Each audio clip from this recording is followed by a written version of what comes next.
Unnusakun qoyannamigalo tavungarsimayunniagassi alianein tavvani tuinnagunnaqattaila tungwassoquttiarpassi tavvunga nunavummun ukiurtartummu tavvani iqalunnut alianei tavvani qatigigunartainnarigassi. First off, unnusakun everyone, I would like to welcome Prime Minister Carney to our beautiful capital city of Iqaluit.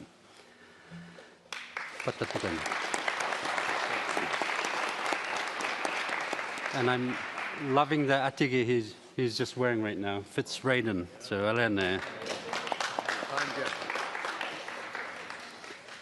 we are very honored that you could come here to our beautiful territory for your first official domestic visit. Your presence demonstrates a true commitment to strengthening Canada's Arctic sovereignty and security. I'd also like to give a warm welcome to the Chief of Defence Staff, General Tungwasugin, as well as the Minister of National Defence, my good friend Bill. Always great to have you here. There's many friends that are here joining us today. First, Commissioner Aria, Angayukak, Mr. Obed, President of Inuit Tapirikanatame, Nunavut Tungavik Incorporated, Angayukak, Jeremy Tongalo, President of Rikirtane Inuit Association, Mr. Akisu, as well as my Deputy Premier, Minister Grass, Minister John Main, as well as MLAs Ms. Brewster and Mr. Hicks. And most important as well, the incredible rangers that are here with us, who are our eyes and ears of the Arctic. So,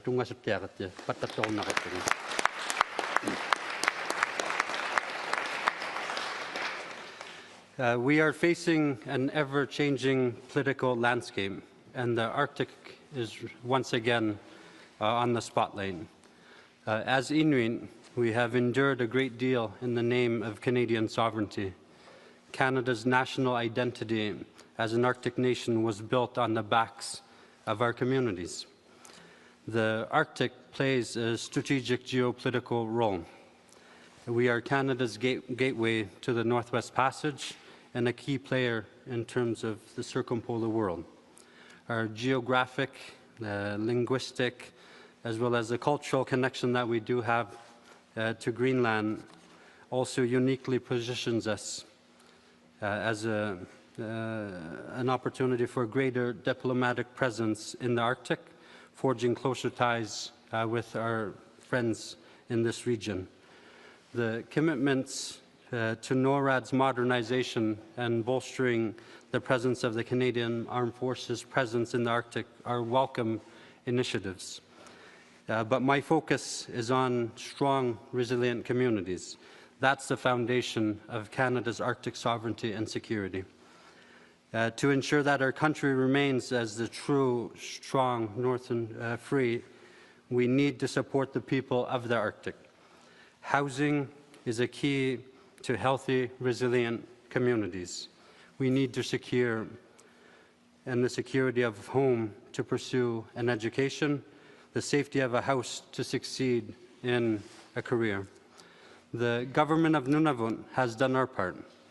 We have built 3 times more homes at half the cost through strategic partnerships with Inuit development corporations. Now, the Government of Canada is signaling its commitment towards addressing Nunavut's long-standing housing crisis. I welcome these investments into our communities. We need more homes. Access to safe and dependable power is another pillar of thriving communities. These investments towards upgrading 4 power plants across the territory will ensure that we have the energy that we need to fuel our communities. But we need to do more than repair aging power plants. We need to continue to look forward to the future. The $20 million investment into the Iqaluit hydroelectric nation-building project signals a decisive move towards clean energy and self-sufficiency for Nunavut. This nation-building project will decrease Nunavut's carbon footprint reduce our territory's reliance on diesel, and provide Nunavut's capital with renewable energy supply. Today's announcement shows unity in Nunavut and our readiness to work in partnership with the Government of Canada to address Canada's sovereignty and security. Earlier this month, President Iqaluit and I announced our intentions to be able to collaborate on a Made in Nunavut Arctic security and sovereignty strategy.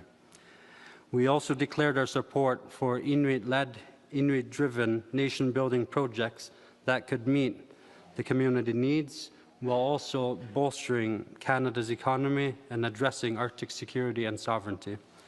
Nunavut has the critical minerals the world needs, and we are ready, and we are already home to one producing green iron here in the territory. However, that's just the tip of the iceberg. The government of Nunavut, Nunavut Tungavik, have called on the government of Canada to back Inuit-led nation-building initiatives that could be expedited as they have the backing of the regional Inuit associations as well as the local communities. There is certainty here in Nunavut. And unlocking Nunavut's economic potential, whether it's in critical minerals, energy, or fisheries, will not only benefit our territory, but it will also bolster the economic opportunities right across this country. This is because Nunavut relies on Canadian provinces in the south for materials, from lumber to steel to fuel. An investment in Nunavut means an investment in Alberta, Manitoba, Quebec, or Ontario. It is time to expand Canada's nation-building efforts in the north. Our vast Arctic regions and the third and longest coast can no longer be seen as vulnerable. Prime Minister, thank you for your leadership. Let's continue to work together. I hope to welcome you here again for an announcement in the near future on these exciting investments of our joint notified nation-building initiatives in the Arctic that address Canadian sovereignty and security needs while unlocking the true economic potential the North has to offer. Projects such as the Arctic Security Corridor, the Kivadda Hydro Fiber Link, or the Iqaluit Deep Sea Port. Together, we could realize the true potential of Canada's Arctic.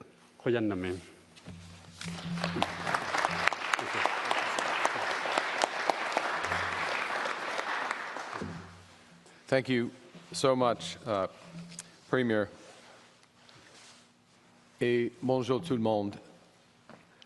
Before I begin my prepared remarks, I just think it's important to acknowledge the findings from the Prairies Green landfill in Winnipeg and express to the families of Mercedes, Myran, and Morgan Harris, and to everyone who loved these women, recognition of just how horrific it is to relive this tragedy over and over again. And I hope that this unfortunate events today begin to provide some of that closure that is needed. Monsieur le Ministre Blair, Général Carignan, Chef de l'État-Major, Monsieur le Premier Ministre, merci de vous joindre à moi aujourd'hui. I would also actually like, if I may, to acknowledge Commissioner Ariak, who welcomed me and the members of the G7 here a little more than a decade ago. And I have to say that it was the reality of being in Nunavut and being in the chamber and facing a need for, or a chamber and a body now led by Premier Iqaluit, PJ, a chamber that runs on consensus, and a G7 that prior to this did not have consensus and then began to develop, and I believe it was inspired by your example and by the example that exists here. So thank you. Thank you for welcoming me to the north, to the land of my birth, the land that's always helped, and the people who've helped form my understanding of our great country, a country that has given me everything, my family, my educations, and my values. You know, Canada is strong when we recognize Indigenous peoples as the original stewards of this land, who remind us of the deep roots from which we grow and underscore the values to which we aspire. And this is one of the many reasons why my first official trip as Prime Minister is here in the Inuit Nunavut. Canada is strong when we build constructive nation-to-nation partnerships. And it's strong when we work with Inuit, Métis, and First Nations communities across the north and across the country. And that's why Canada's new government is taking action to protect the north, affirm our sovereignty, but to also develop our potential by investing over $250 million in reliable electricity and new affordable housing. Nous agissons pour développer le potentiel du Nord en investissant plus de 250 millions de dollars dans une électricité fiable et des logements abondants et abordables. This includes building and repairing over 570 homes, ensuring communities have access to safe and dependable power today, building renewable energy security for tomorrow, and in the process, creating more good, high-paying jobs across Nunavut. But as we take action to build a better future together, we must invest in Canada's north to defend our sovereignty. Arctic sovereignty is a strategic priority of our government. Recently, Minister Blair announced over $2.67 billion in investment in military facilities, including one here in Iqaluit. Récemment, le ministre Blair a annoncé un investissement de 2,67 milliards de dollars dans des installations militaires, dont une ici à Iqaluit, parce que les habitants du Nord et tous les Canadiens et Canadiennes attendent de nous que nous assurions leur sécurité. La sécurité de l'Arctique est une priorité stratégique de notre gouvernement. And today I'm announcing that our government will be working with our long-standing defense and security partners, Australia, to build a new long-range, over-the-horizon military radar system. This is an investment of more than $6 billion in the most advanced and efficient radar system.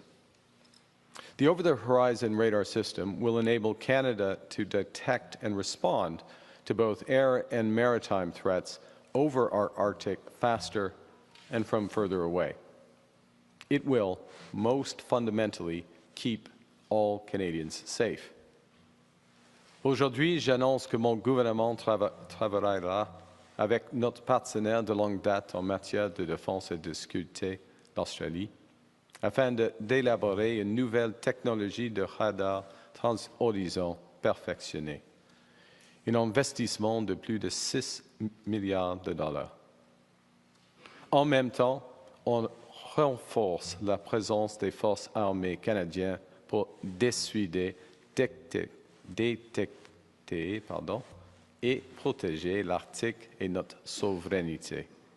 Nous allons investir près de 420 millions de dollars pour protéger notre souveraineté terrestre, aérienne et maritime, grâce à une présence accrue, soutenue et permanente dans l'Arctique. We are strengthening the presence of the Canadian Armed Forces to detect, to defend, and deter, and to defend the Arctic and our sovereignty.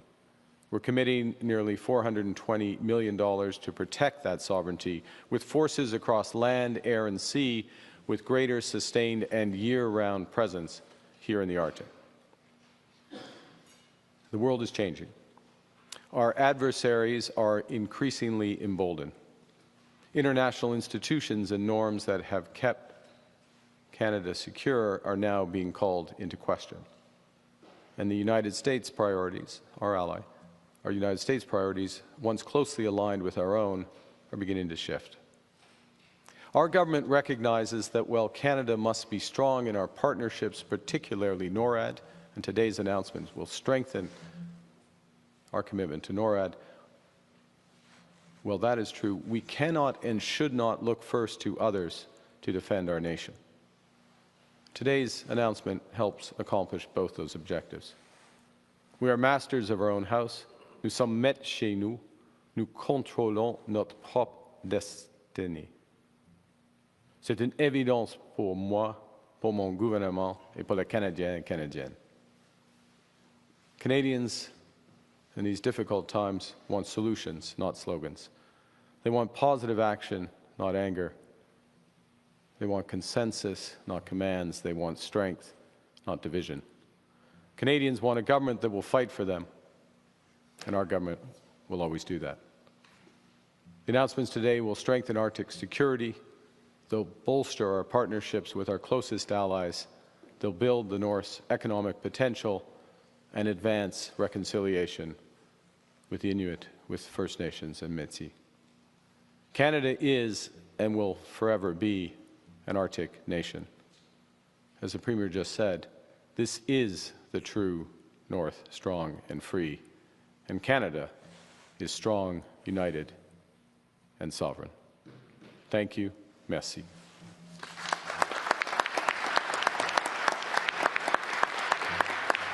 And with that, we'll take questions. Merci, Monsieur le Premier ministre. Nous allons prendre une quinzaine de minutes de questions. We'll take about 15 minutes of question. First question. Please go ahead at the mic. Go ahead, Mercedes. Hi, Prime Minister Carney. Mercedes Stevenson from Global News. You're announcing funding for the Arctic today, which is substantial, but was already planned and announced largely by your government in regards to the over-the-horizon radar system. You're coming back from visiting with your counterparts in France and in the UK, who are dramatically increasing defense spending. Why not take this opportunity to announce significant new money to defend Canada's north in light of the threats that we're facing?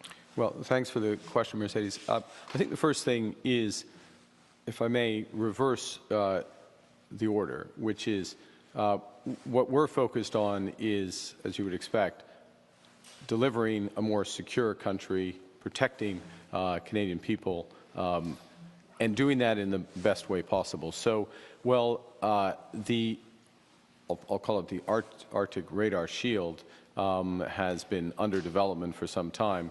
There has been a process led by the Minister of Defense, and I want to thank the Chief of the Defense Staff with important input, a long process to determine what is the best way to do that, both value for money for taxpayers, but very importantly as well, how can we implement something as quickly as possible and as effectively as possible? So after very long deliberation and analysis, we get to a point where the Australian system and the partnership we can strike with them responds to all of those priorities. And I was pleased to confirm that in a phone conversation this morning with Prime Minister Albanese of Australia. Securing Canada is an absolute strategic priority of this government. I'm under no illusions that well, let me put it more positively, we will need to do more. We will do it deliberately. We will do it in a way that gets effective value for money, that delivers true security, that is coordinated and reinforces with our partners. And so, yes, I fully expect that, and I've said this before, but I'll just reiterate it, if one looks towards percentages relative to GDP or absolute dollar figures, I expect that more will have to be placed for defense spending, and it will come sooner, but it will only come under circumstances that meet the types of tests of the announcement today, where they have maximum impact as quickly as possible. In regards to the Northwest Passage, which multiple American administrations have not recognized That's Canada's right. sovereignty over. Are you particularly concerned about the Northwest Passage in light of Donald Trump's comments about Canada's Arctic and his desire to defend it unilaterally without our consent? Well, the Northwest Passage is Canadian sovereign. These are Canadian sovereign waters. These are internal waters to Canada, and we first and foremost need to take steps to assert that sovereignty in several ways. And one of the ways, and I had discussions with the Premier.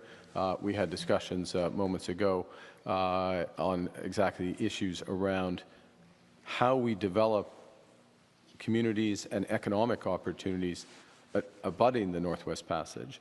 That's part of the way we will do this. How do we do that in a way that potentially has dual use, so it would also have military use and impacts? And these are priorities. And when the Premier says he looks forward to welcoming me back and the Minister of Defense back and the Minister of Industry back and the other ministers of the Crown back, he's right. These invitations will be taken up because these are absolute priorities of this government. En français, s'il vous plaît, sur la portion de la menace américaine. Les menaces américaines. Well, j'ai dit, afin de commencer,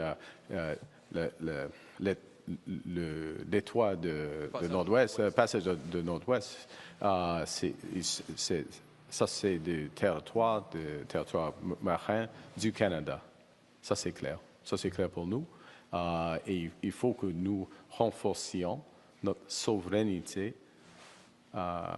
avec des investissements économiques et des investissements stratégiques. Pouvez-vous dire aux Canadiens, M. Carney, aujourd'hui, s'il y a des dossiers ou des décisions où vous allez vous récuser au cabinet en raison de vos avoirs qui sont en fiducie, comme l'a fait, par exemple, Paul Martin à l'époque? Une bonne question. Ce qui est sûr, qu'il y a une période de temps maintenant que nous pouvons prendre des décisions positives pour le Canada. Il faut avoir un resserrement budgétaire, un resserrement opérationnel guidé ou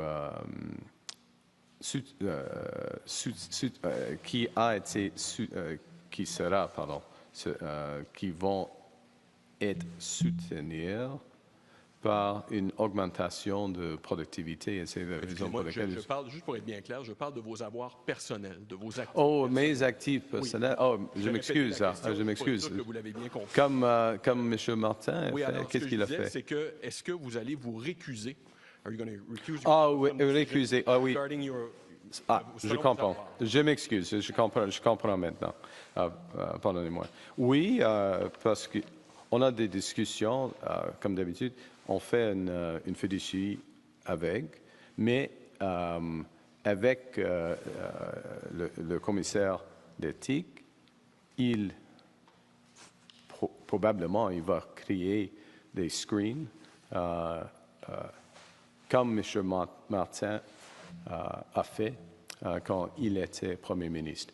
Et nous avons fait des propositions en ce qui concerne cela. Donc, it's a decision for, if I may, so question with respects to screens related to certain assets as assets go into a blind trust.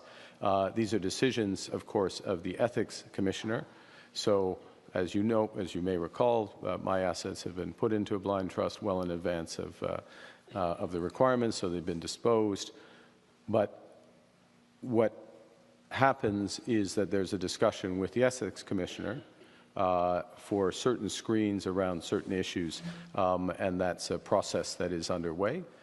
It's a natural process, and of course, it's part of the way our system works, and I very much respect the system. And those screens become public as they're developed.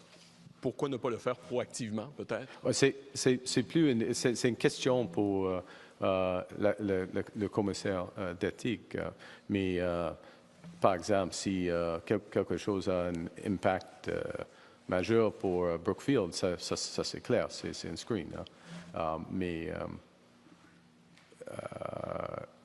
on travaille rapidement. Je travaille rapidement en ce qui concerne des enjeux là. I'm working as fast as I can. Recall that, and I didn't set these rules. They were set by a government of which Mr. Polyev was a member. That the time horizon is measured in months. I worked in advance, actually, of becoming Prime Minister in terms of the disposals, and in the matter of days and weeks in terms of having these screens. Next question. Hi, Rob Gillies from Associated Press. You will have a call with President Trump in the coming days. What are your expectations for the president in that call? I think, let me say a few things. The first is that the President of the United States, the Prime Minister of Canada, but certainly the President of the United States has many responsibilities, and there are many issues. I can think of many geostrategic issues that the President is helping to lead on, and you can think of events most recently in with respect to the Houthis and all the way through to trade and other aspects. So there's a wide range of issues to be discussed when we do connect. With respect to trade, I look forward to, at the appropriate time, having a discussion as to sovereign nations that is comprehensive, not targeted at one issue. Putin and Trump had a 90-minute call at least today. Are you comfortable with that? Well, I mean, maybe I'll refer back to my previous answer, which is that there are a range of issues, and one of the issues that I discussed both with President Macron yesterday, Prime Minister Starmer last evening, discussed on the weekend with a series of leaders, is how to get Russia to be an active and willing participant in a ceasefire in Ukraine. So anything that the President can do to make that happen, and he's committed to make that happen, anything he can do to make that happen that respects the territorial integrity of Ukraine, that meets a series of other conditions that have rightly been set out by the government of Ukraine, I fully support. We'll do last question, dernière question. Prime Minister, hello. Martina Steves-Gridneff with the New York Times. Welcome. Wow, to you too, sir. Yeah, welcome. Yeah. Thank you very much. My question is a little broader, pertains to my colleague's question. Your predecessor shared his assessment with the Canadian people and the world that President Trump's goals and motives in Canada were to economically crush the country in order to annex it. I know you've only been in power for a few days, but I'm sure you've had briefings and meetings.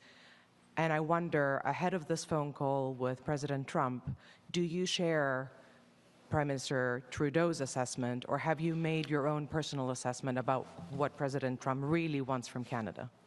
Well, I think first and foremost, I think what President Trump wants, he wants several things. One is he wants to end the fentanyl crisis in the United States. I respect that. He wants good, high-paying jobs in America. He wants more investment in America. He wants repatriation of many American industries and firms to the United States. So, and I fully respect that. I think he will respect that as Prime Minister of Canada, I want to end the fentanyl crisis in Canada. I want to grow good, high-paying jobs in Canada.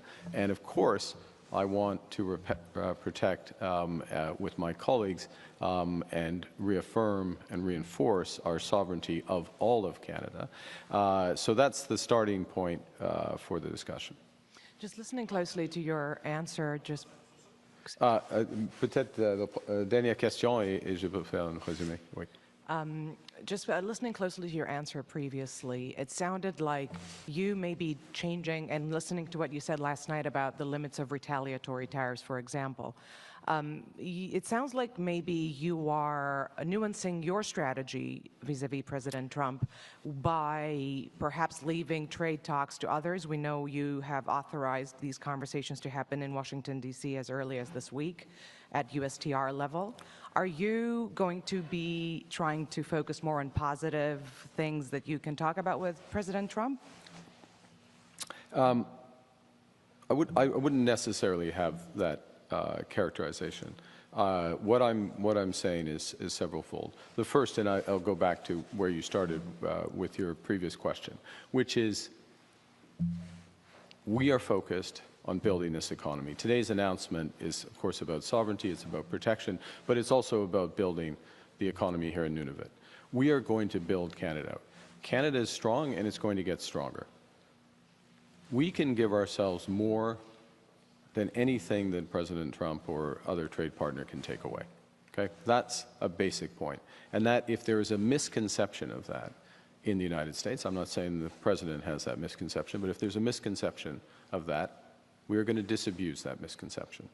We're going to grow this economy because that's good for Canadians, better for our future, and we can do it, and we're going to do it.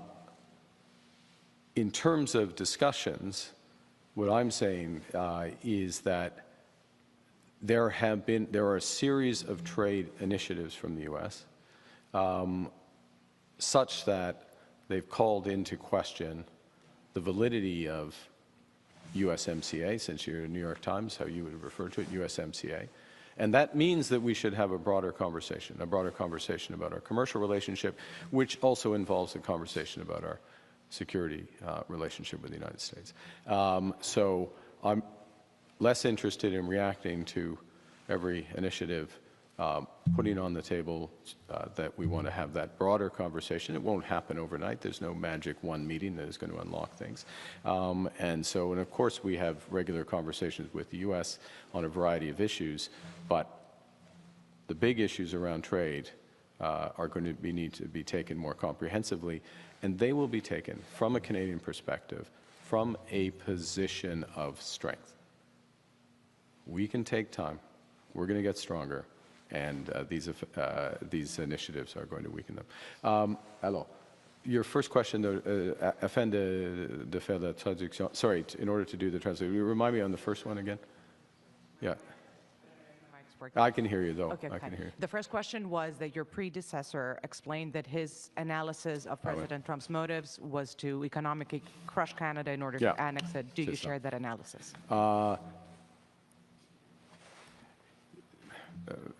Selon moi, je respecte Monsieur le Président Trump. Il a plusieurs objectifs. Premièrement, de mettre fin à la crise de fentanyl aux États-Unis. C'est le même pour moi ou pour nous ici au Canada. Deuxièmement, il veut créer des jobs, des bons jobs là aux États-Unis. C'est le même pour nous au Canada, mais pour les Canadiens et les Canadiens, évidemment. Alors, et notre économie est forte. Notre économie est forte. Ça, c'est clair. Et avec les investissements, comme les investissements que nous venons d'annoncer aujourd'hui, l'économie devient de plus en plus forte. Ça, c'est notre stratégie économique. Et quand les États-Unis, comme M. le Président, est prêt d'avoir des discussions sérieuses et compréhensives, nous sommes prêts. Nous sommes prêts maintenant de le faire. OK? D'accord. Je crois que ça suffit. Merci. Merci beaucoup. Thank you very much. Thank you, everybody. Okay. Thank you, sir.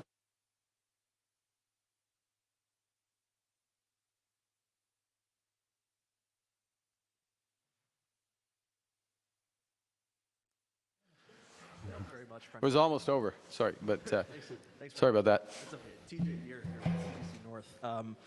Historically speaking, there's been a lack of investment in Nunavut. As a result, more than half of Nunavummiut are living in an overcrowded house, and they're also food insecure thanks to the astronomical cost of living in this territory.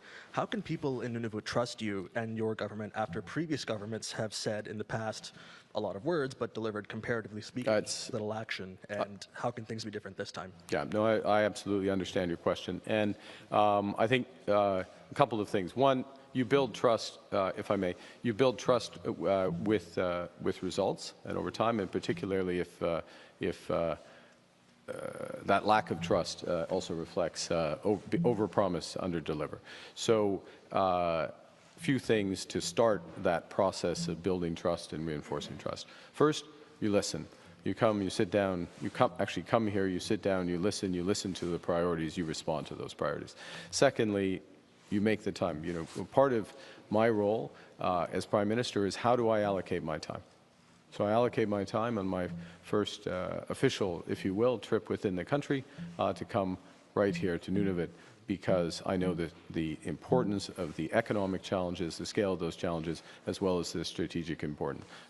Third thing is, when you announce something, you follow up. You follow up and make sure that it's followed through.